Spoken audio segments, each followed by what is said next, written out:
Hello students, welcome to my channel. This is Dr. Kavita Chauhan from Prerna Coaching Academy. Children, today I am going to discuss with you nationalism in India for class 10th history. I have already uploaded videos related to this chapter. उनके links मैंने description box में share किए हैं. उन videos को मैंने PPT form में बनाया था, तो आपको एक तरीके से सारा का सारा कंटेंट जो है वो स्लाइड्स में मिल जाएगा, रिटन कंटेंट, और उसके साथ साथ क्वेश्चन आंसर से रिलेटेड भी वीडियो है. तो आपको इस चैप्टर के बारे में और कुछ करने की जरूरत नहीं है, बस आप ये सारे वीडियोस देख लोगे तो आपका चैप्टर एक्सप्लेनेशन भी हो जाती है और क्वेश्चन आंसर्स भी कवर हो जाएंगे. So let's start with today's class, nationalism in India. जब हम फ्रीडम स्ट्रगल मूवमेंट की बात करते हैं तो यहाँ पे हम नेशनलिज्म को रिलेट करेंगे एंटी कॉलोनियल मूवमेंट से. जो भी हमारी कंट्री में ये जो नेशनलिज्म इमर्ज हुआ था, या ये जो feeling of nationalism was developed, this was basically because people got together because they wanted to start they wanted to start a movement against the British colonialism. तो यहाँ पे इंडिया का जो नेशनलिज्म है वो डायरेक्टली लिंक्ड है anti colonial movement से. यहाँ पे हम इस चैप्टर में पढ़ेंगे 1920s ऑनवर्ड, जिसमें हम नॉन कोऑपरेशन मूवमेंट डिस्कस करेंगे और सिविल डिसोबीडियंस मूवमेंट डिस्कस करेंगे. उससे पहले थोड़ा हम एक बैकग्राउंड समझेंगे. बैकग्राउंड में हम समझेंगे कि जब फर्स्ट वर्ल्ड वॉर हो रहा था 1914 से 1919 तक का जो पीरियड था, जब वर्ल्ड लेवल पे फर्स्ट वर्ल्ड वॉर हो रही थी, उस वक्त उन सारी चीजों का जो असर पड़ा इंडिया के ऊपर, या इंडिया की जो सोशो इकोनॉमिक कंडीशंस थी उनके ऊपर उसका क्या इम्पैक्ट हुआ, that I would start with. So let's discuss with the impact of the First World War on socio economic and political conditions of India. Direct question आता है 3 मार्क्स का. The war created a new economic and political situation. This led to huge increase in defense expenditure, which was financed by war loans. क्योंकि ये जो first World war थी, इसमें the British government was involve और fighting the war, और उनको इस war को लड़ने के लिए काफी उनका खर्चा बढ़ गया था, क्योंकि उनको जो डिफेंस एक्सपेंडिचर था वो बढ़ गया था. उनको वॉर लड़ने के लिए उनको वेपन्स की जरूरत थी और भी डिफरेंट टाइप्स के, आप कह सकते हो, आर्म्स एंड एम्युनिशंस की जरूरत थी. तो अब वो कहां से उस खर्चे को पूरा करेंगे? उस खर्चे को पूरा करने के लिए उन्होंने इंडिया के ऊपर, या इंडिया के जो लोग थे उनके ऊपर दबाव बनाया. किस तरीके से? Taxes were increased, tax increase किए उन्होंने. Custom duties were raised, custom duties को बढ़ा दिया. Income tax was introduced. It led to extreme hardship, क्योंकि उन्होंने टैक्स बढ़ा दिए, इनकम टैक्स इंट्रोड्यूस कर दिया, रेवेन्यू बढ़ा दिया, और उसका सीधा सीधा असर पड़ा लोगों की जिंदगियों पे, और लोगों को काफी मुसीबतों का सामना करना पड़ा. Villages were called upon two supply soldiers. एक वर्ड दिया हुआ है, टर्म दी हुई है बुक में, फोर्स्ड रिक्रूटमेंट.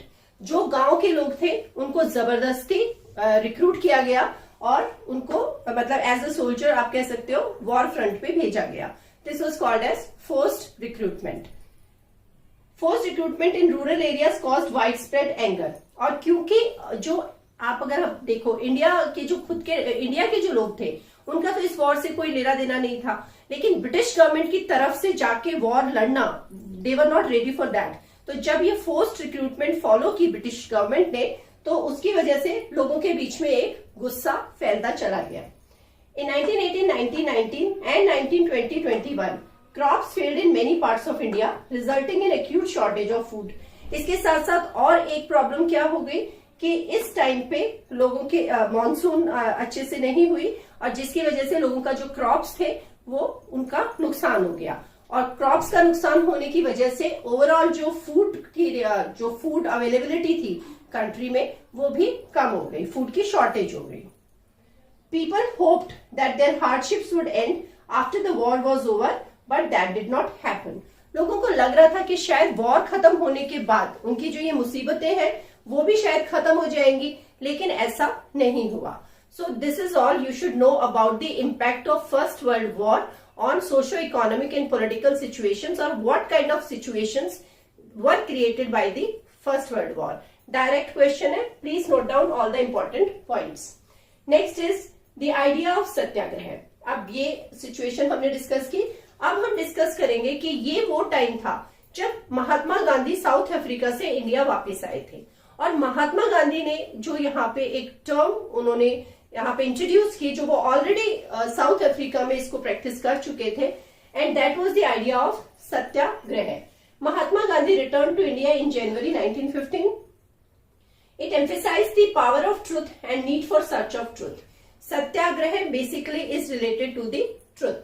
तो यहाँ पे जो महात्मा गांधी कहना चाहते थे, उनका कहने का ये मतलब था कि अगर आपकी लड़ाई लड़ने की जो कॉज है वो सही है और अगर आप सच्चाई का सहारा लेते हो तो आप किसी भी ऑपरेसर को हरा सकते हो. मतलब आपको किसी भी तरीके की लड़ाई लड़ने के लिए वायलेंट होने की जरूरत नहीं है. अगर आप ये वाली जो प्रिंसिपल्स है नॉन वायलेंस के और सत्याग्रह फॉलो करते हो तो भी आप अपने ऑपरेसर को हरा सकते हो. It suggested that if the cause was true, if the struggle was against injustice, then physical force was not necessary. तो अगर आपकी कॉज सही है और अगर आपकी जो स्ट्रगल है वो इनजस्टिस के खिलाफ है तो आपको किसी भी तरीके की फिजिकल फोर्स को यूज करने की जरूरत नहीं है अपनी बात कहने के लिए या अपनी लड़ाई लड़ने के लिए. Mahatma Gandhi believe that this धर्म of non violence could unite all Indians. उनका ये भी मानना था कि अगर नॉन वायलेंस का ये जो कॉन्सेप्ट था या प्रिंसिपल था ये सारे इंडियंस को एक कर सकता था. Satyagraha is not physical force. A satyagrahi does not inflict pain on the adversary. मतलब जिसके खिलाफ आप लड़ रहे हो या जो है जिसके आप अगेंस्ट हो, उसके अगर सत्याग्रह आप प्रैक्टिस करते हो तो आप किसी भी तरीके की फिजिकल फोर्स उसके खिलाफ यूज नहीं कर रहे हो या आप उसको किसी भी तरीके की फिजिकल पेन कॉज नहीं कर रहे हो. सो this is all about the idea of Satyagraha which was given by Mahatma Gandhi when he returned to India in January 1915. Now we will discuss about the various satyagraha movements which were organized by Mahatma Gandhi. तो जब वो 1915 में आ गए थे उसके बाद उन्होंने 1 year तक पूरा जो भी इंडिया के कंट्री साइड थी या डिफरेंट रीजन्स थे उनका उन्होंने पूरा टूर किया, समझा किस तरीके की सिचुएशंस थी या किस तरीके की प्रॉब्लम्स लोग फेस कर रहे थे और फिर उन्होंने जगह जगह जाके ये सत्याग्रह मूवमेंट शुरू की. इसके ऊपर भी डायरेक्ट क्वेश्चन आता है 3 मार्क्स का. Discuss the Satyagraha movements organised by Mahatma Gandhi. तो first one is in 1916 he travels to Champaran in Bihar to inspire the peasants to struggle against the oppressive plantation system. Bihar में एक जगह थी चंपारण, वहां के जो किसान थे वो ऑपरेसिव प्लांटेशन सिस्टम फेस कर रहे थे. यहाँ पे जो ब्रिटिशर्स थे वो चाहते थे कि यहाँ के लोग indigo as a plantation practice करें और जो यहाँ पे प्लांटर्स थे वो इंडिगो ग्रो करना नहीं चाहते थे. कुछ कॉन्ट्रैक्ट में इश्यूज थे, कुछ प्रॉब्लम्स थी, तो लोगों को ये बहुत ही ज्यादा ऑपरेसिव लग रहा था. तो महात्मा गांधी ने वहां जाके ये सत्याग्रह किया. मैप बेस्ड क्वेश्चन आते हैं जिसमें आपको पॉइंट्स आइडेंटिफाई करने होते हैं. तो वहां पे भी ये कई बार आया ये वाला क्वेश्चन कि आइडेंटिफाई मतलब जगह का नाम दे देते हैं या तो उसको रिलेट करना होता है या फिर आपको दिया जाता है that the satyagraha was taken here in 1916 और मैप में आपके वो मार्क्ड होता है.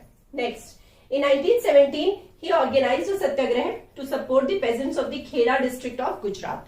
1917 में उन्होंने ये सत्याग्रह ऑर्गेनाइज किया जो कि गुजरात के खेड़ा डिस्ट्रिक्ट में था. उनकी क्या मेन डिमांड थी? Their main demand was that the revenue collection be relaxed. वहां पे क्योंकि रेवेन्यू बहुत बढ़ा दिया गया था. यहाँ पे भी अभी हमने पढ़ा था कि फर्स्ट वर्ल्ड वॉर की वजह से कितने सारे उन्होंने टैक्सेस इंट्रोड्यूस किए थे, रेवेन्यू बढ़ाया था, इनकम टैक्स इंट्रोड्यूस किया था. तो यहाँ के जो लोग थे वो इस चीज के खिलाफ लड़ाई लड़ रहे थे. Third was in 1918 Mahatma Gandhi went to Ahmedabad to organise the satyagraha movement against cotton mill workers. Ahmedabad में जो मिल वर्कर्स थे उनकी जो वर्किंग कंडीशंस थी और उनकी जो वेजेस थी उनसे उसकी वजह से वो नाखुश थे ब्रिटिश गवर्नमेंट से. तो उन्होंने या आप कह सकते हो अपने कॉलोनियल रूलर्स से, तो उसके खिलाफ उन्होंने ये मूवमेंट यहाँ पे शुरू की जिसको महात्मा गांधी ने लीड किया 1918 में. तो अगर 3 मार्क्स का क्वेश्चन आता है तो आप ये 3 सत्याग्रह लिख सकते हो word to word and accurately you will get 3 marks. Okay, now I will discuss about the Rowlatt Act and Rowlatt Satyagraha. Let's discuss about the Rowlatt Act and Rowlatt Satyagraha now. The Rowlatt Act was hurriedly passed by the Imperial Legislative Council in 1919. क्या था ये Rowlatt Act? This Rowlatt Act, when it was passed, it was opposed by the Indian members in the Imperial Legislative Council.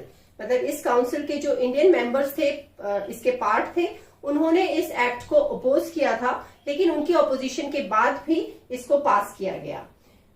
It gave the government enormous powers to repress political activities and to detain political prisoners without trial for 2 years. So, according to the Rowlatt Act, the British government got enormous powers. उनको बहुत सारी यहाँ पे powers मिल गई थी कि वो political activities को दबा सके और जो पॉलिटिकल प्रिजनर्स थे, मतलब जिन भी लोगों को इन पॉलिटिकल एक्टिविटीज के थ्रू जब वो अरेस्ट करते थे तो उनको वो डिटेन कर सके 2 साल तक बिना किसी ट्रायल के.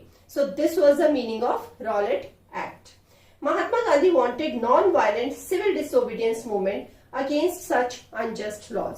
महात्मा गांधी इस तरीके के जो कानून पास करती थी ब्रिटिश गवर्नमेंट, उनको अनजस्ट मानते थे और उनका मानना था कि इन अनजस्ट लॉज के खिलाफ एक सिविल डिसोबीडियंस मूवमेंट जो नॉन वायलेंट हो नेचर में वो शुरू की जा सके. सो सिविल डिसोबीडियंस मूवमेंट के अंदर ये मूवमेंट का मेन जो फोकस होता है वो होता है कि जो भी लॉ पास कर रही थी ब्रिटिश गवर्नमेंट, अगर वो अनजस्ट थे तो उनको ओबे ना किया जाए, मतलब इंडियंस उनको ओबे करने से मना कर दे. ये था इसका मतलब. So rallies were organised, workers went on strikes in railway workshops and shops close down. और इसके अंडर जो एक्टिविटीज हुई उसमें रैलीज ऑर्गेनाइज की गई बहुत सारे पार्ट्स में. वर्कर्स जो थे रेलवे वर्कशॉप के वो स्ट्राइक पे चले गए और बहुत सारी शॉप्स जो फॉरेन गुड्स मतलब बेचती थी उनको भी बंद किया गया. नाउ अगर ये सब हो रहा था तो obviously the British government was not going to stay quiet. So they decided to clamp down on nationalists. Local leaders were picked up from Amritsar. Amritsar में जो इन रैलीज को लोकल लीडर्स लीड कर रहे थे उनको अरेस्ट किया गया. Mahatma Gandhi was barred from entering Delhi. Mahatma Gandhi को दिल्ली में घुसने से रोक दिया गया. सो ये 2 मेन स्टेप्स हैं. आप लिख सकते हो कि what was the action taken by the British government about when all these things were happening. अब मैं यहाँ पे डिस्कस करूंगी एक बहुत इंपॉर्टेंट इंसिडेंट जो हमारी फ्रीडम स्ट्रगल मूवमेंट का है और उसको बोला जाता है इन famous Jallianwala Bagh incident.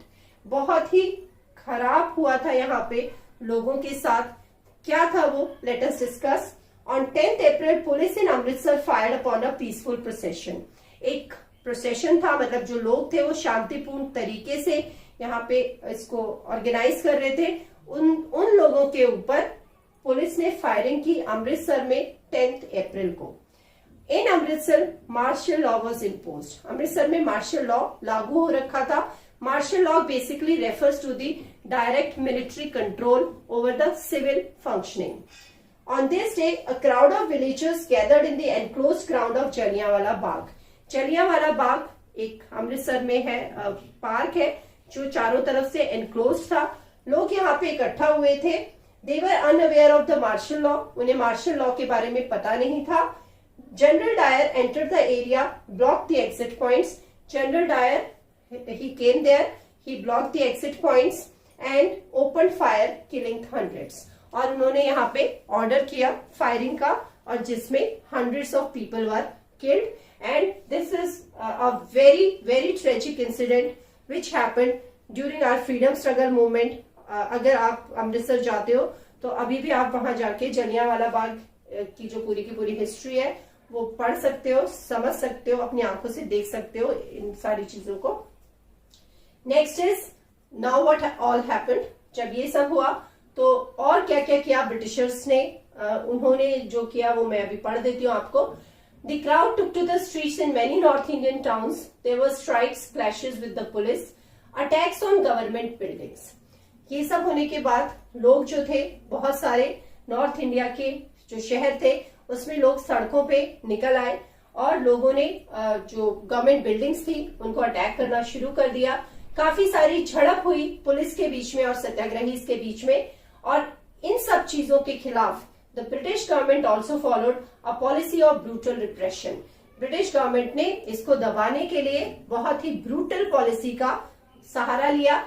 Satyagrahis were forced to rub their noses on the ground, crawl on the streets. जो सत्याग्रहीज इन एक्टिविटीज में पार्ट ले रहे थे उनको घुटनों के बल रेंगने के लिए बोला गया गलियों में और उसके साथ साथ उनको बोला गया कि वो अपनी नाक को जमीन पे रगड़े.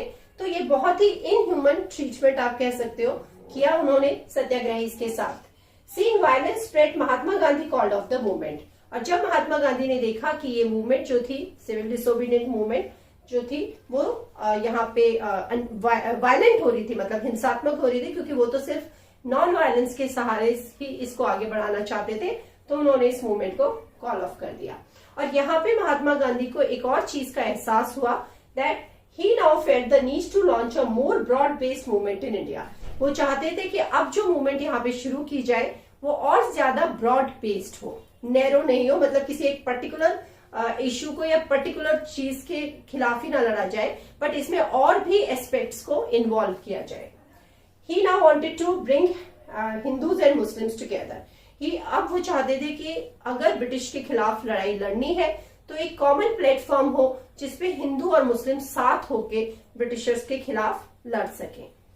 ही fails to take up the Khilafat issue. यहाँ पे खिलाफत कमेटी फॉर्म की थी अली ब्रदर्स ने, मोहम्मद अली और शौकत अली ने बॉम्बे में मार्च 1919 में। तो उन्होंने ये खिलाफत कमेटी क्यों फॉर्म की थी? Actually the First World war had ended, first World war खत्म हो गया था, and because of that it had led to the defeat of the Ottoman Turkey, and there were rumors that a harsh treaty was going to be imposed on Ottoman emperor.